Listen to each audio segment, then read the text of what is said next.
ఏదైతే ఈవేళ తెలుగుదేశం జనసేన బీజేపీ ప్రభుత్వం కూటమి ప్రభుత్వానికి రాయలసీమ ప్రయోజనాలు అనేవి అత్యంత ప్రాధాన్యత కలిగిన విషయం.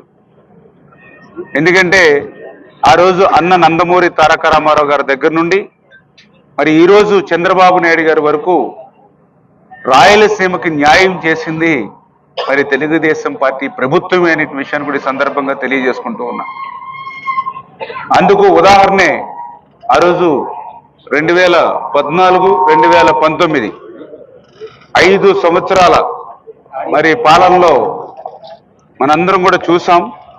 ఏదైతే ఆ రోజు బడ్జెట్ మరి మనకి 7 లక్షల బడ్జెట్ ఉంటే 5 సంవత్సరాల్లో 7 లక్షల కోట్ల బడ్జెట్లో ఆ రోజు 71,000 కోట్లు ఇరిగేషన్కి ఆ రోజు మనం కేటాయించాం.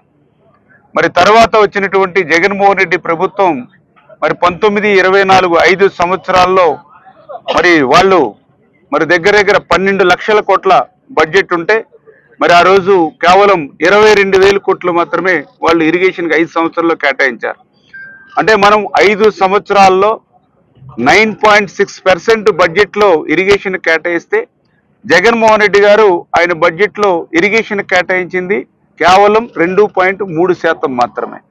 అంటే ఇరిగేషన్ శాఖకి కేటాయింపులు లేకపోతే ఎంత విధ్వంసం జరుగుతుందో ఈరోజు కూడా మనందరం కూడా చూసినటువంటి పరిస్థితి అని చెప్పి సందర్భంగా మరి తెలియజేసుకుంటూ, అందులో కూడా పర్టికులర్గా రాయలసీమకి ఆ రోజు 5 సంవత్సరాల చంద్రబాబు నాయుడు గారి పాలనలో 12,411 కోట్ల రూపాయలు మన రాయలసీమకి ఆ రోజు 5 సంవత్సరాల్లో బడ్జెట్ కేటాయిస్తే మరి మొన్న 19, 24 జగన్మోహన్ రెడ్డి పాలనలో చూస్తే కేవలం 2,000 కోట్ల రూపాయలు మాత్రమే.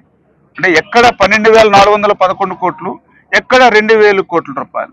బడ్జెట్ చూస్తే డబల్ అయింది, కేటాయింపులు చూస్తే మరి ఎంత శాతం తగ్గిపోయినో దాన్ని బట్టి అర్థం చేసుకోండి. అంటే ఈ రకంగా మాట్లాడితేనేమో రాయలసీమ బిడ్డను అని చెప్తాడు, కానీ రాయలసీమకే తీవ్రమైనటువంటి అన్యాయం దగా చేస్తాడు. ఒక రకంగా చెప్పాలంటే ఆంధ్రప్రదేశ్ రాష్ట్రంలో ఇప్పటి వరకు పనిచేసినటువంటి ముఖ్యమంత్రుల్లో ఏ ముఖ్యమంత్రి చేయనటువంటి ద్రోహం దగా జగన్మోహన్ రెడ్డి రాయలసీమకు చేశాడనేది ఈవేళ నేను ఏదో ఒక ఇరిగేషన్ మంత్రిగా చెప్పట్లా, బడ్జెట్ లెక్కలను బట్టే ఇరిగేషన్ శాఖ కేటాయింపుల పట్ల రాయలసీమకు ఇచ్చినటువంటి ప్రాధాన్యత మనకందరికీ కూడా అర్థమవుతున్నటువంటి పరిస్థితి. ఇంకా ఎంత అన్యాయం అని అంటే ఆ రోజు జగన్మోహన్ రెడ్డి అధికారంలోకి వచ్చిన తర్వాత మరి 198 మరి రిజర్వాయర్లకు సంబంధించి పనుల్ని ప్రీక్లోజర్ చేస్తే అందులో 102 రిజర్వాయర్లు రాయలసీమలోనే ఉన్నాయి. అంటే రాయలసీమలో ఉన్నటువంటి 102 రిజర్వాయర్లని పనుల్ని ప్రీక్లోజర్ చేసినటువంటి పరిస్థితి గత పాలనలో జగన్మోహన్ రెడ్డిది అని అంటే ఎంత అన్యాయం, ఎంత దుర్మార్గం. ఇంకా చెప్పాలంటే ఇప్పుడే మనం చూసాం HNSS, ఇప్పుడే అంద్రీనివా నాతో పాటు పత్రికా మిత్రులు మీరు కూడా నాతో పాటు పరిశీలించారు అంద్రీనివాని.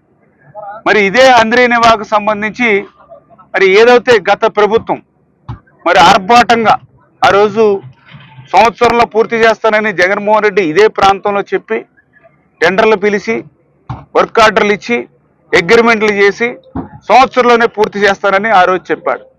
మరి మీరే చూశారు ప్రత్యక్షంగా 5 సంవత్సరాల ఆయన పాలనలో టెండర్లు పిలిచిన మాట వాస్తవమే, అగ్రిమెంట్లు చేయించుకున్న మాట వాస్తవమే, కానీ ఎక్కడైనా సరే ఒక్క రూపాయి పని ఈ అంద్రీనివా మీద మీరు చేయడం చూసారా? ఒక తట్ట మట్టి తీయడం ఎక్కడైనా మీరు చూసారా? ఆఖరికి చంద్రబాబు నాయుడు గారు ముచ్చుమరిని కూడా సైతం పూర్తి చేసి 3,850 క్యూసిక్ల నీరుకి అవసరమైనటువంటి మోటార్లు పెట్టినా కూడా కనీసం ఆ మోటార్లను కూడా ఉపయోగించుకోలేనటువంటి దుస్థితిలో గత 5 సంవత్సరాల పాలన జరిగింది అని అంటే రాయలసీమకు ఆయన చేసినటువంటి దగా, ఆయన చేసినటువంటి మోసం ఏంటనేది చాలా క్లియర్గా. ఇంకా ఎంత దుర్మార్గం అంటే ఏదైతే అంద్రీనివాకు సంబంధించినటువంటి ఆ కరెంటు బిల్లులు కూడా బకాయిలు పెట్టినటువంటి పరిస్థితి గత ప్రభుత్వంలో. మళ్ళీ ఆ గత ప్రభుత్వం పెట్టినటువంటి కరెంటు బిల్లుల బకాయిలు కూడా మళ్ళీ ఈరోజు కూటమి ప్రభుత్వం చెల్లిస్తూ ఉంది అని అంటే అడుగడుగున కూడా రాయలసీమ రైతాంగం పట్ల ఎంత నిర్దాక్షిణ్యంగా, ఎంత నిర్లక్ష్యంగా వ్యవహరించాడో మనందరికీ కూడా అర్థమయ్యేటువంటి పరిస్థితి అని చెప్పి తెలియజేసుకుంటూ, అందుకే ఈరోజు చంద్రబాబు నాయుడు గారు ముఖ్యమంత్రిగా బాధ్యతలు స్వీకరించిన తర్వాత కూటమి ప్రభుత్వం అధికారంలోకి వచ్చిన తర్వాత ఏదైతే ఈ యొక్క రాష్ట్రంలో ఉన్నటువంటి ప్రాజెక్టులు అత్యంత ప్రాధాన్యత ప్రాజెక్టులు అంటే అటు పోలవరం కానీ పోలవరం లెఫ్ట్ కెనాల్ కానీ అత్యంత వెనుకబడిన ప్రకాశం జిల్లా వెలిగొండ కానీ అదేవిధంగా రాయలసీమకి ఈ హెచ్ఎన్ఎస్ఎస్ కానీ అంటే ఇట్లా అత్యంత ప్రాధాన్యతగా తీసుకున్నటువంటి 5-6 ప్రాజెక్టుల్లో హెచ్ఎన్ఎస్ఎస్ ప్రాజెక్టుని చంద్రబాబు నాయుడు గారు తీసుకోవడమే కాదు ఆ హెచ్ఎన్ఎస్ఎస్ ప్రాజెక్టును కూడా మరి పూర్తి చేయాలంటే లక్ష్యాన్ని కూడా నిర్దేశించుకోవడం 2,500 కోట్ల రూపాయలతోటి మరి ఈ యొక్క హెచ్ఎన్ఎస్ఎస్ మాల్యాల దగ్గర నుంచి 700 కిలోమీటర్ల దగ్గర ఈ మెయిన్ కెనాల్ ని మరి వైండింగ్ అండ్ లైనింగ్ కి మరి ఎస్టిమేషన్లు వేసి టెండర్లు పిలిచి ఏజెన్సీలు ఫిక్స్ చేసి మళ్ళీ ఆ పనులు పూర్తవడానికి మొన్న బడ్జెట్ లో కూడా ఎందుకంటే రాష్ట్రంలో ఏ ప్రాజెక్టుకి కేటాయించలేనటువంటి నిధులు హంద్రీనివాకి 3,240 కోట్ల రూపాయలు మొన్న బడ్జెట్ లో కేటాయించారని అంటే పనులు పూర్తి చేసేటువంటి లక్ష్యంకి ఆ కేటాయింపులే ఒక చిత్తశుద్ధి అని చెప్పి ఒక తెలియజేసుకుంటూ ఉన్నా. ఎందుకు ఈ మాట చెప్తూ ఉన్నానంటే గతంలో కూడా జగన్మోహన్ రెడ్డి గారు ఇదే హెచ్ఎన్ఎస్ఎస్ కి టెండర్లు పిలిచి అగ్రిమెంట్లు ఇచ్చారు కానీ బడ్జెట్లో కేటాయింపులు లేవు, ₹1 విడుదల చేయలేదు, అందుకే ఒక తట్ట మట్టి కూడా పనిచేయాలి. ఈ రోజు మీరు చూస్తూ ఉంటే కెనాల్ పొడవునా కూడా ఎక్కడ చూసినా కూడా మరి ఎంత యుద్ధ ప్రాతిపదికన ఎంత శరవేగంగా డే అండ్ నైట్ పగలు రాత్రి కూడా పనులు ఏ విధంగా జరుగుతున్నాయో రేపు 2025 జూన్ 10 కల్లా ఈ పనులు పూర్తి చేయాలనేటువంటి లక్ష్యంతో ఏ రకంగా అయితే పనులు జరుగుతున్నాయో మీరందరూ కూడా చూస్తూ ఉన్నారు.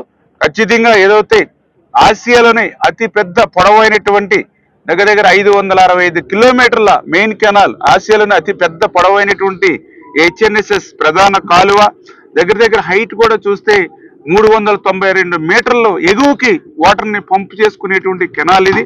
మరి ఇటువంటి క్లిష్టమైనటువంటి హెచ్ఎన్ఎస్ఎస్ ని మరి చంద్రబాబు నాయుడు గారు ఒక టార్గెట్ పెట్టుకుని ఏదో 5 సంవత్సరాల టైం ఉంది 29 వరకు అని వేచి చూడకుండా నా గవర్నమెంట్ 24లో నేను జూన్ లో ప్రమాణ స్వీకారం చేశాను, మళ్ళీ 25 జూన్ కల్లా హెచ్ఎన్ఎస్ఎస్ నుంచి రాయలసీమకి నీరు రావాలనేటువంటి ఆలోచనతో మరి చంద్రబాబు నాయుడు గారు పనిచేస్తూ ఉన్నారనంటే పని చేసేటువంటి ముఖ్యమంత్రికి పనికిరానిటువంటి ముఖ్యమంత్రికి ఉన్నటువంటి తేడా ఏంటనేది రాయలసీమ ప్రజలందరూ కూడా అర్థం చేసుకోవాలని చెప్పి తెలియజేసుకుంటూ మరి అదేవిధంగా ఏదైతే మేము కూడా చూసాం రాయలసీమకు సంబంధించి మరి ఏదైతే గాలేరు నగరి అదేవిధంగా మరి హెచ్ఎన్ఎస్ఎస్ లింక్ చేస్తామని చెప్పి గతంలో మరి ఏదైతే ఈ చిత్తూరు జిల్లాలో మరి ఈ ప్రాంతంలో ఒక పెద్ద మంత్రి అని చెప్పుకునేటువంటి పెద్దిరెడ్డి మరి ఏదైతే ఆ యొక్క గాలేరు నగర్ నుంచి హెచ్ఎన్ఎస్ఎస్ కి లింక్ అని పేరు చెప్పి మరి ఆ రోజు మరి పైప్ లైన్ మేము ఇంకా లైనింగ్ పెడుతూ ఉన్నాం. లైనింగ్ కూడా ఎక్కడికక్కడ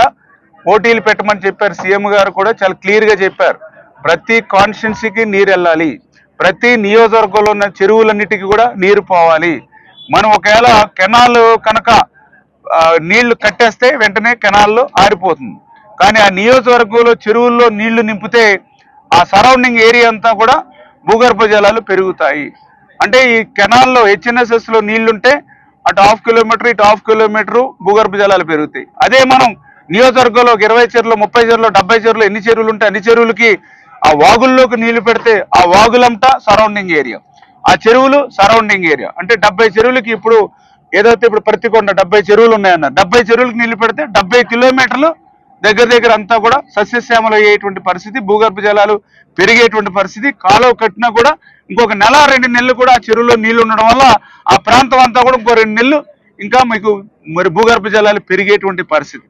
మేము ఇంత ఆలోచన చేసి మీ నియోజకవర్గానికి మీ చెరువులకి మీ గ్రామానికి నీళ్లు తీసుకొచ్చేటువంటి ప్రక్రియను మేము చేపడుతూ ఉంటే కొంతమంది వైసీపీ నాయకులు లైనింగ్ గురించి విమర్శిస్తూ ఉన్నారు. మరి ఏదైతే ఆ రోజు మరి ఆ పెద్దిరెడ్డి గారు మరి హెచ్ఎన్ఎస్ఎస్ కి మరి జిఎన్ఎస్ఎస్ లింక్ కలిపాడు. ఎట్లా తీసుకొచ్చాడు లింక్? 6,200 కోట్ల రూపాయలు పెట్టి ప్రతిపాదనలు ఎట్లా సిద్ధం చేశాడు?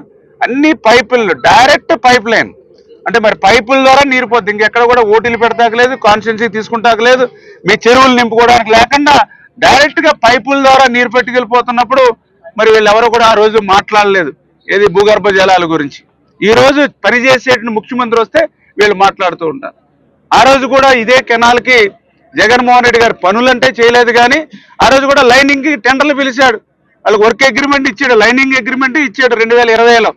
మరి ఆ రోజు ఆయన ముఖ్యమంత్రిగా మరి లైనింగ్ అగ్రిమెంట్ ఇచ్చి మరి టెండర్లు పిలిచినప్పుడు అప్పుడు ఈ వైసీపీ ఎమ్మెల్యేలు ఏం చేశారు? అప్పుడు నోరెప్పల. అంటే అధికారంలో ఉంటే ఒక రకంగా, ప్రతిపక్షంలో ఒకరంటే ఒక రకంగా.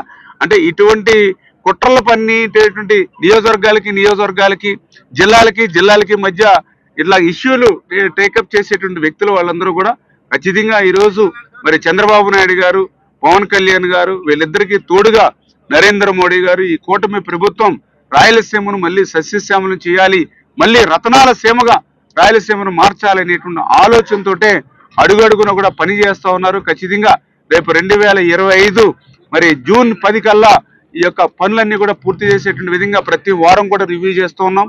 ఇప్పుడు కూడా అధికారులతోటి ఏజెన్సీలతో కూడా రివ్యూ చేసాం. వాళ్ళకి ఏదైనా ఎక్కడైనా ఇంకా పర్మిషన్స్ కానీ ఏదైనా రావాల్సి ఉంటే డిజైన్స్ కానీ అన్ని కూడా క్లియర్ చేస్తూ ఉన్నాం. ముఖ్యమంత్రి గారు కూడా ప్రతి 10 రోజులకి 15 రోజులకి ఆయన కూడా రివ్యూ చేస్తూ ఉన్నారు. తొందరలోనే ఆయన హెచ్ఎన్ఎస్ఎస్ కూడా ఒక వారం రోజుల్లోనూ 10 రోజుల్లోనూ ఆయన కూడా మళ్ళీ స్వయంగా ఆయనే వచ్చి ఈ పనుల్ని పర్యవేక్షించి ఆయన కూడా ఇక్కడ రివ్యూ పెడతారు.